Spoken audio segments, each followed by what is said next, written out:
Radio Sucesos 101.7 FM presenta su noticiero Sucesos con Milton Pérez y Verónica Larrea. Un periodismo libre para una democracia plena. Los hechos y las opiniones de los sucesos que marcan nuestro tiempo.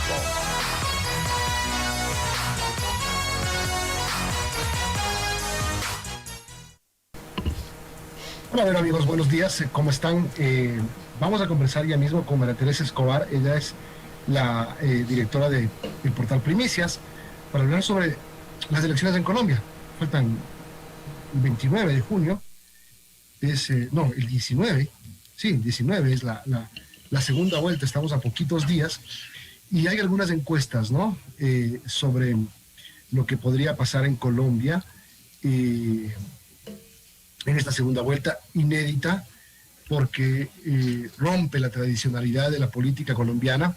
Se enfrentan dos polos opuestos. La última encuesta que yo tengo aquí dice que Rodolfo Hernández tendría el 41% de los votos y Gustavo Petro el 39% de los votos. Esa es una encuesta conservadora, porque acá tengo otra encuesta que realizaron en días pasados, en esta misma semana. Da a Rodolfo Hernández el 52,5% y Petro el 44,8%.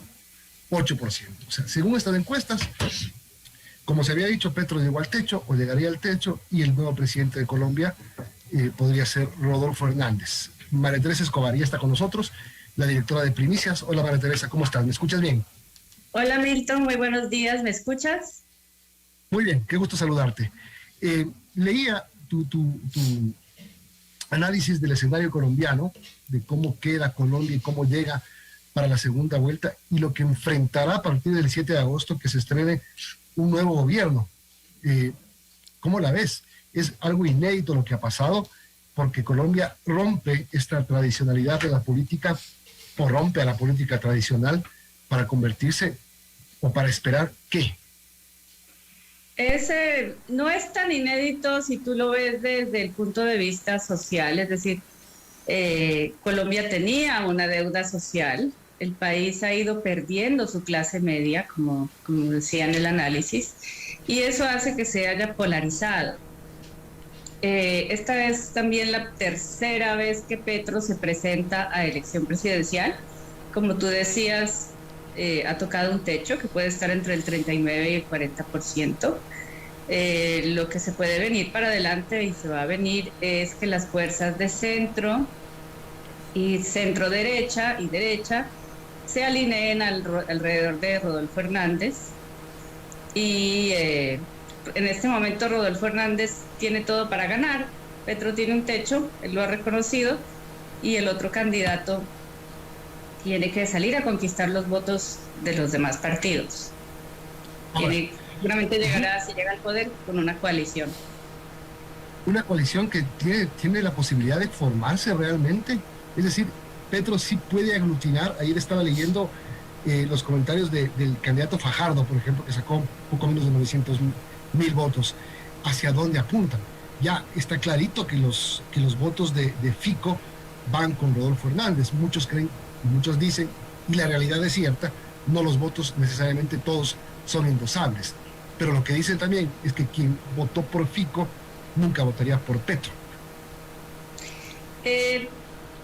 Hay una parte del centro del electorado que probablemente se vaya a ir con Petro, pero del centro hacia la derecha no van a votar por Petro. Hay una entrevista en la que Petro reconoce que tal vez esta sea la última vez que se presente.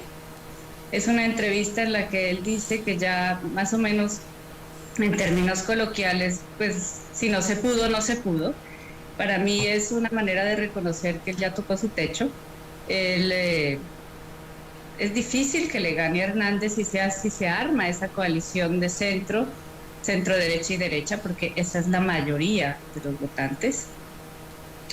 Si gana Rodolfo Hernández, va a necesitar una coalición, porque en el Congreso colombiano él solamente tiene 2 representantes, no tiene ningún senador, y solo tiene 2 representantes, un presidente que no tenga su propia fuerza política en el Congreso, si no llega con una coalición, difícilmente va a poder gobernar. Y eso él lo sabe. Y Hernández es una persona que por su trayectoria política, María Teresa, y por su carácter, es una persona que podrá armar una coalición, llega con 2 legisladores, si es que llega, obviamente estamos hablando de una posibilidad más cierta que la de Petro. ¿Podrá gobernar con coaliciones o será un presidente que se pare en el Palacio de Nariño a pelear con todos? Es que eso no se puede hacer porque el legislativo colombiano es muy fuerte. Entonces necesariamente tiene que llegar en coalición y si no, no va a tener gobernabilidad. Entonces yo no veo un escenario, no lo veo imposible, más bien lo veo muy probable que los grandes partidos se alineen alrededor de él puede más, digamos, el miedo a que gane Petro que las diferencias que puedan existir entre la visión de Rodolfo Hernández y los líderes de los partidos de centro hacia derecha.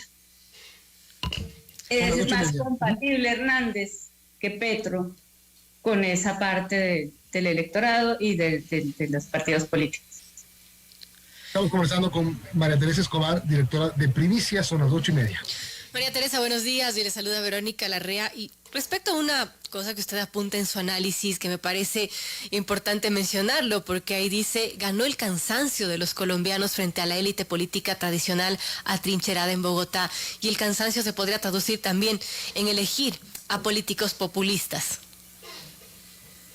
Muy buenos días. A ver, lo que dice es que gana el cansancio porque la gente se siente abandonada. ¿Qué es lo que le da estabilidad a una democracia? Se la da su clase media, el tamaño de la clase media y la capacidad de la clase media de poder proyectarse hacia el futuro. En Colombia la clase media perdió esa esperanza, la clase media se redujo y por eso el país se polarizó. Yo no veo, o sea, es una polarización política, pero en el fondo de esa polarización política lo que hay es una polarización económica y lo que hay son unas élites muy preparadas y muy inteligentes, pero están atrincheradas en el centro del país y no ven la realidad del resto del país. Y en eso es muy diciente el hecho de que Petro haya ganado por mayoría en los departamentos de periferia. Por ejemplo, en Nariño, en el Cauca, ha ganado en algunos departamentos de Llanos Orientales, que es donde este centralismo no llega.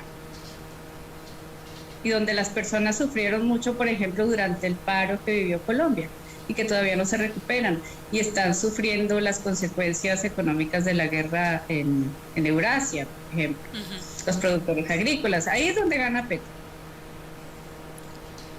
Interesante. Ahora, viendo a estos dos candidatos, Gustavo Petro y Rodolfo Hernández, y comparando con las relaciones que ha tenido Ecuador con el vecino país de Colombia, a su criterio, María Teresa, ¿cuál le convendría más al país si es que gana Gustavo Petro o Rodolfo Hernández?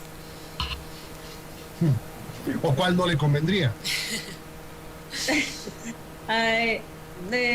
Por ejemplo, a Ecuador, al gobierno de Ecuador, yo lo veo un poco más compatible con un gobierno de Rodolfo Hernández si esta coalición se materializa, la coalición centro-derecha.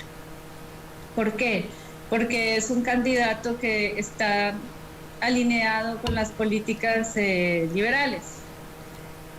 Aunque Petro es un demócrata, él es un candidato de la tendencia que nosotros conocemos como socialismo del siglo XXI, es decir, él es más compatible con esa tendencia que con la de Guillermo Lasso. Una pregunta sobre la posibilidad de que Petro se convierta en presidente. Y digamos que llegó a su techo y que no gana, pero 8,5 millones de votos es una cifra importante. La cercanía y cómo ha venido creciendo Petro en 3 campañas electorales. Yo me acuerdo cuando lo entrevisté a Petro en la primera campaña, 2009, si no me equivoco. Era muy chiquito, el apoyo que tenía, iba empezando, ¿no? Hoy la realidad es que Petro es un personaje importante en la política colombiana. La pregunta es, ¿cómo llega a serlo en un país donde la guerrilla le hizo mucho daño, donde la situación de violencia le hizo mucho daño a la sociedad colombiana, donde siempre de alguna manera rechazaron ese tipo de ideología de izquierda radical. ¿Por qué Petro llega a calar tanto y a tener la posibilidad seria de convertirse en gobernante? El gran mérito de Petro, digamos que también se convierte en su gran lastre. Él llega, es un hombre muy preparado, o sea, Petro, no hay que confundirse, es una persona muy preparada, pero él tiene ese pasado también. Y eso, aunque han pasado muchísimos años, desde cuando él fue militante del M-19 en una época particularmente violenta, que eran los años 80, eso unas generaciones de colombianos no lo han olvidado. Ahora, ¿cuál es su mérito? Él sale de esa opción radical y toma el camino pacífico y el de la política y se convierte en un político profesional. Él fue un senador muy importante. Él fue alcalde de Bogotá 2 veces. La alcaldía de Bogotá es considerada el segundo cargo más importante de Colombia después de la presidencia, para hacernos una idea. Y ahí es donde él va construyendo su plataforma política nacional. Además, Petro fue uno de los senadores que denunciaron los nexos entre el narcotráfico y política en Colombia. Entonces, ese mérito que él tiene de haber abandonado la guerrilla para hacer política también es su lastre porque su pasado le pesa. Ahora, él dio una entrevista muy interesante hace poco en la que reconoce que si esta vez no gana, él ya no va a seguir intentándolo. Habla de un desgaste ya personal y político. Se retira de la política, dijo. Y dice, si no se pudo, no se pudo. Es decir, eso en palabras de Petro implica que él siente que realmente Rodolfo Hernández es una amenaza importante. ¿Cuál es el mérito de Rodolfo Hernández para ser quizás el próximo presidente de Colombia? Ser un hombre con dinero, ser un alcalde polémico, digamos así, que no terminó la última vez que fue alcalde. El mérito de Hernández es que él conecta con la gente. De una manera, en Colombia dicen chabacana, pero él se conecta con las personas. Y logra capitalizar ese cansancio del que les estaba hablando, sobre todo ese cansancio de la clase media que no vive en Cali o en Bogotá o en Medellín, sino en las ciudades intermedias del país, que son bastantes y tienen bastantes habitantes. Entonces, él se conecta con la gente por la vía del populismo. Ese es el mérito de él, que la gente vota por él porque él es un personaje, dicen, auténtico. Y también porque, mira qué interesante, toma la bandera de la anticorrupción. Claro, y esos TikToks también que hace, creo que han pegado mucho entre la gente, ¿no? Que son muy graciosos. Ahora, María Teresa, hablando del otro candidato, de Petro, decía una de sus cartas es que fue alcalde de Bogotá 2 veces, pero no fue quizás el mejor alcalde que haya tenido Bogotá. De hecho, lo sacaron. ¿Eso qué tanto le pesa también a Gustavo Petro, además del hecho de haber sido guerrillero? Eso es bastante, le pesa bastante. Si bien le permitió, como les decía, construir una base política importante, esas dos cosas que son mérito también son un lastre para él. Y otro lastre para Petro, sobre todo ante los votantes de centro que están indecisos, es su relación con la ex senadora Piedad Córdoba. Piedad Córdoba es una ex senadora colombiana que está vinculada de alguna manera o siendo cuestionada por sus vínculos con Alex Saab, que era conocido como el testaferro de Hugo Chávez, y que en Ecuador lo conocimos como uno de los empresarios, entre comillas, que se beneficiaron del sistema Sucre. Yo tengo una última pregunta, María Teresa, que es, hablamos de Petro, ¿por qué sí Petro? Hablamos de Hernández, ¿por qué sí Hernández? Yo te pregunto, ¿por qué no Fajardo y Fico? ¿Qué pasó con ellos? Cierto es que la gente se cansa de la política tradicional, el uribismo se desgastó, yo no sé si se va a terminar reencarnando quizá en Hernández, pero ¿por qué no estos dos antioqueños son, ¿no? que A ver, tenían un muy buen perfil. porque ellos son representantes de esta élite que yo les digo que está trincherada en las ciudades grandes y que no está conectada con las regiones. Porque si bien Colombia ha tenido buenos gobiernos, dejaron perder a la clase media. Cuando un país pierde la clase media, no simplemente pierde un segmento socioeconómico o se encoge ese segmento socioeconómico, sino que es el segmento socioeconómico que garantiza que el país no haga el péndulo entre los populismos. ¿Qué tenemos ahora? Un populismo de izquierda y uno de derecha. Yo creo que eso es consecuencia de ese abandono y de esa desconexión de las élites frente a la gente de la clase media y frente a una polarización económica. Porque sin duda esos dos son los candidatos mejor preparados y más moderados y más contemporáneos, si se quiere. Pero el electorado no votó por ellos porque está cansado de que el Estado no le cumpla la parte social.